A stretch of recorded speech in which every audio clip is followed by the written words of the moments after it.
mind. There was something so pleasant about that place. Even your emotion had an echo in so much space.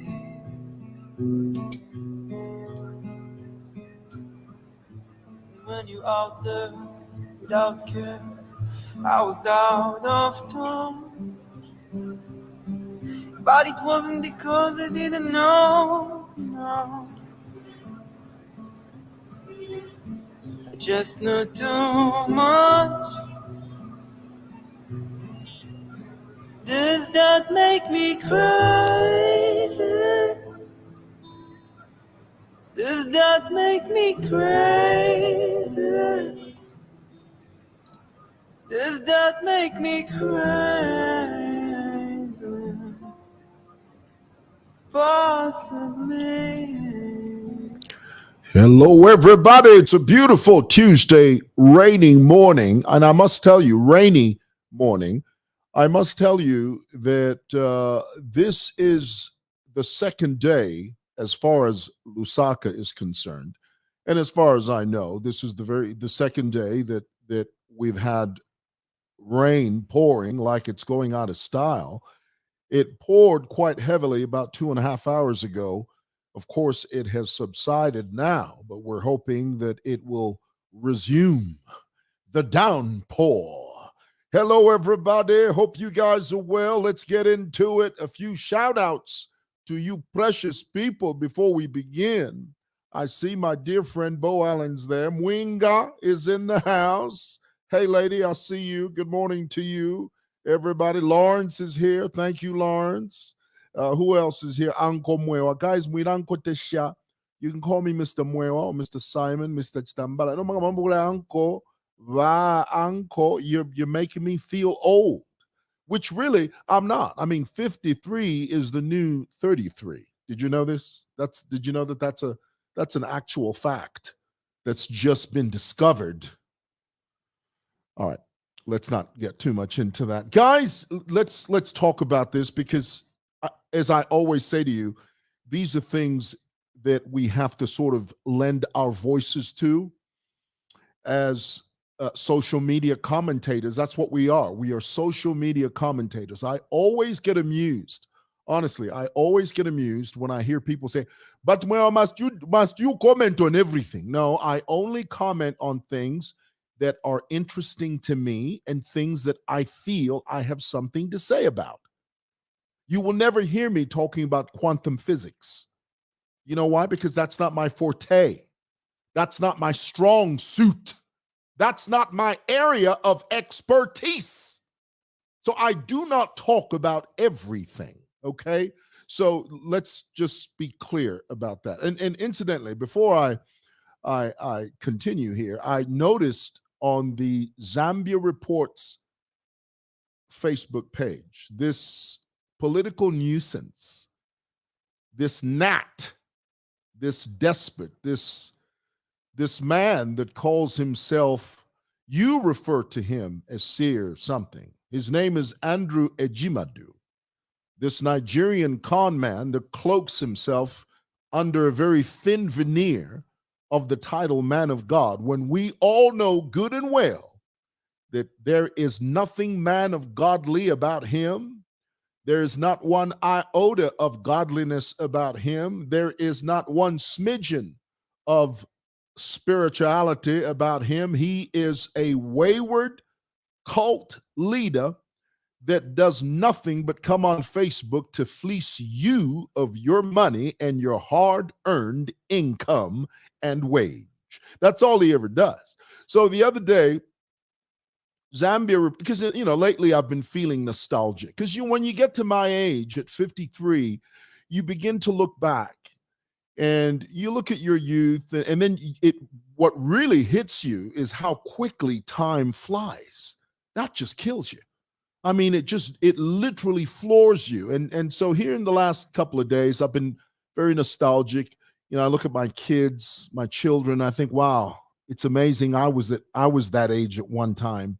So I've been posting photographs, old pictures of myself on my page, simply because I'm feeling nostalgic. Well, in the process of doing that, Zambia Reports, and I love Zambia Reports. I noticed that Zambia Reports and I, we have a very good relationship, and I appreciate you guys. And they give me lots of shout outs, and I love them.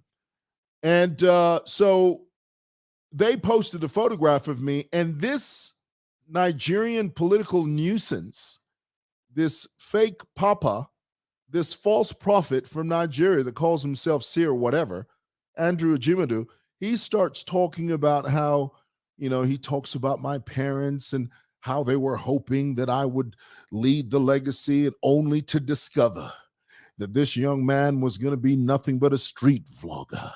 And then at the end of it, he says, "Oh, Lord."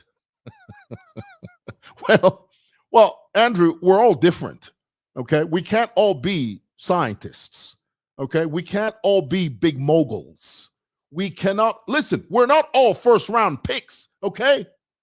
We can't all be scientists, okay? We can't all be authors. I'm doing my thing. You do yours. I'm in my lane. You stay in yours. Now, here's the thing. What upsets me, not really upsets me, what discombobulates me is that this guy seems to have it in his mind that he can make comments about this country at a drop of a hat anytime he wants, and he thinks that everybody's going to listen to him. The truth is, Andrew, Nigeria is embroiled in so many scandals and so many difficulties. You would do yourself a favor if you concentrated on the debauchery of Nigeria. Boom. There are so many issues in Nigeria that you can deal with. It will take, listen, the problems that engulf and encapsulate the Nigerian experience will keep you busy between now and kingdom come.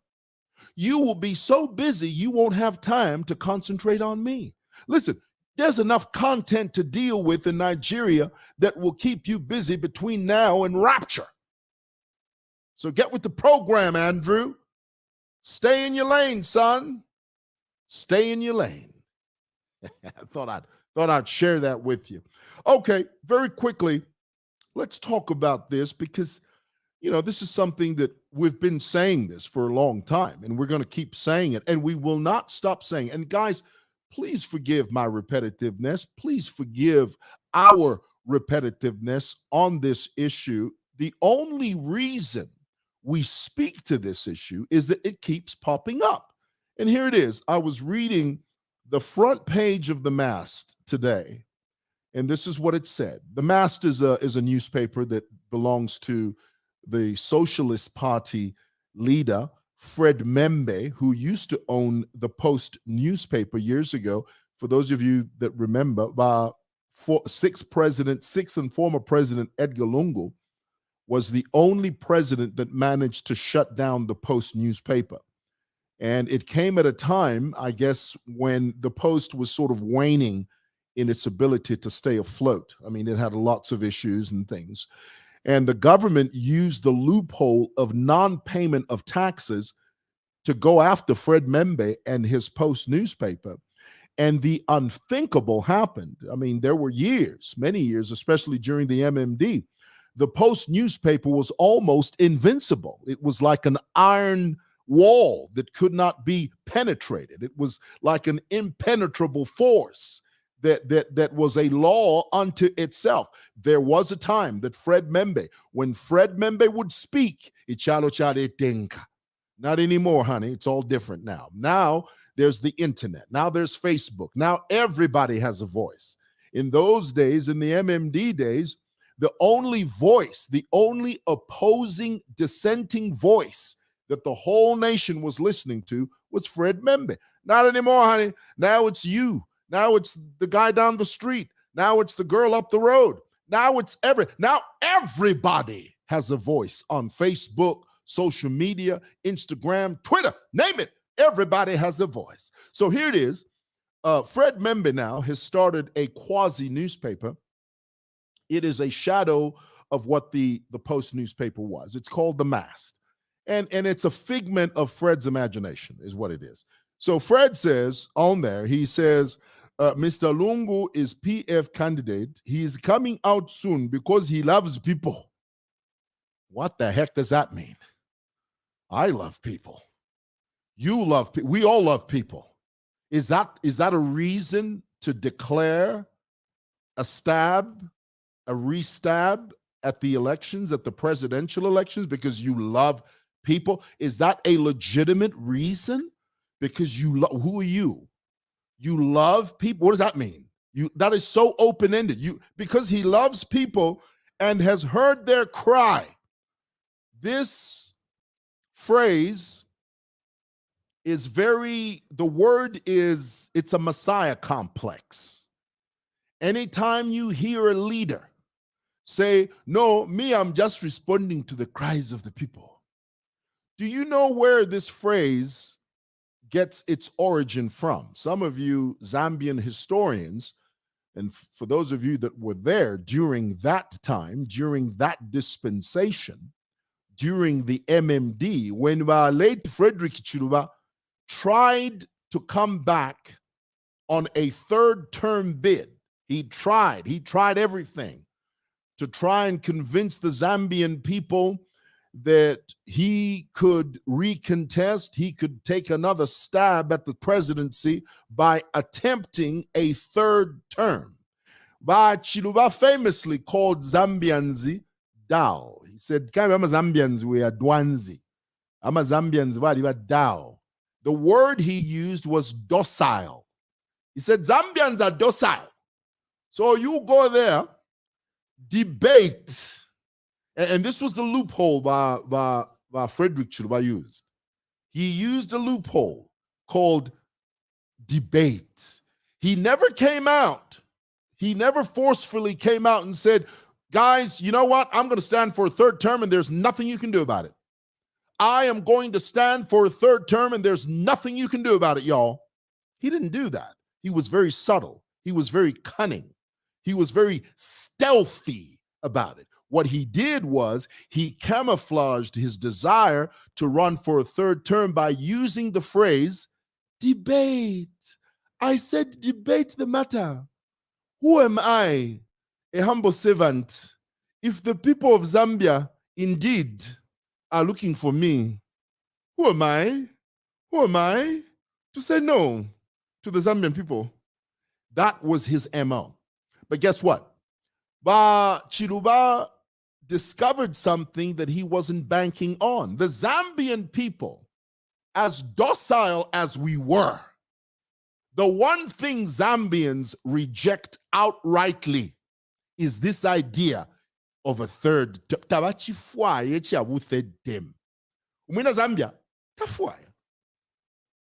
as docile as we are, and to a degree we are, which is true. As Dwanzi as we are, and to a degree we are, which is true. But the one thing the Zambians don't like is imwe ukuranda third term. Ayo sibaifuna yo. Umwina Zambia tafwaya third term. Chalifuma kumukoshicho. Any leader, any Zambian leader worth his salt recognizes the writing on the wall. Any Zambian leader that knows and has her finger on the pulse, knows and recognizes the writing on the wall. What Lungu's trying to do, he's trying to push against the grain. That's what he's doing. He's pushing against the grain. He's trying to avoid the inevitable.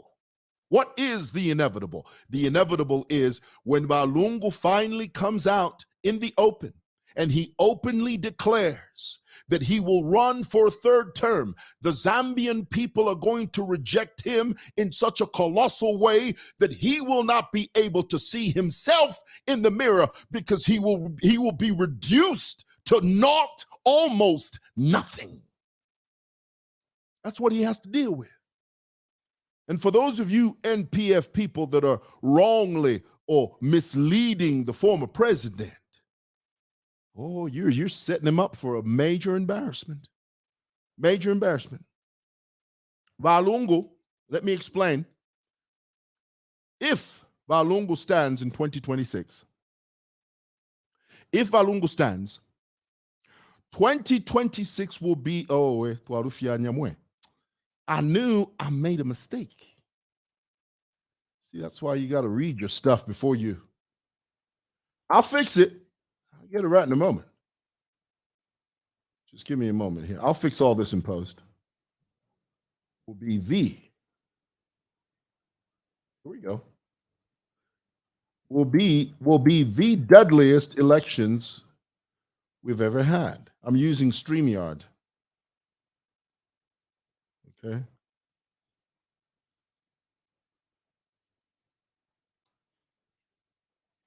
There we are. If Lungu stands, 2026 will be the deadliest election we've ever had. Why? Because this will be an attempt to return to the PF way of life. You see, these guys, all of them, one set from Lungu to Rafael Hajaka Nakachinda to Given Luwinda to Bowman to Chilangwa, all of these guys, the only reason they want to return to the seat of power is because they want a return to the PF way of life. That's all it is. It's got nothing to do with service. It has nothing to do with patriotism. It's got nothing to do with love of country. It's got nothing to do with putting the people first. It's got nothing to do with trying to elevate the livelihoods of the Zambian people. It's got everything to do with self-aggrandizement and self-preservation. That's all. Ain't nothing more. Nothing beyond that. And some of you may ask the question, well, what is the PF way of life? It's very simple. In a nutshell, the PF way of life is the rape of a nation. That's all it is, the rape of a nation. The PF way of life is thuggery and unbridled lawlessness. That's what it is. So when you hear about Given Nuwinda say, the other day about Given says, no, I think the Zambian people, thank God the PF lost.